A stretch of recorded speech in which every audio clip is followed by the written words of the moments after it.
Is Italy's Meloni Trump's bridge to conservative Europe? Speaking of my mom, Viva Italia. I mean, I look at this meeting. It didn't get a ton of press, but it was historic. I think Prime Minister Meloni is, to me, as a conservative, almost as important as Da Vinci was to Italy. And this meeting, she took office, she came in, she was elected in 2022. And Italy's been a mess. The economy's been a mess. The borders have been a mess. She was elected against what everybody thought. She came in and she is instituting Trump-like policies. And for Trump to look at somebody like Prime Minister Meloni, to look at her as being the bridge to a better relationship with the European Union. The European Union, Stuart, is a $19 trillion has a $19 trillion GDP. The U.S. has a $28 trillion GDP. This is going to bridge the gap, and hopefully other countries, Spain, France, will come on board, and we will have a more conservative Europe. I've got to talk to you about Apple.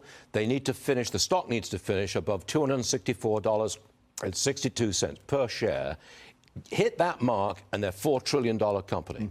You think they can get there? I remember, Stuart, being on this set and talking about Apple before it hit $1 trillion.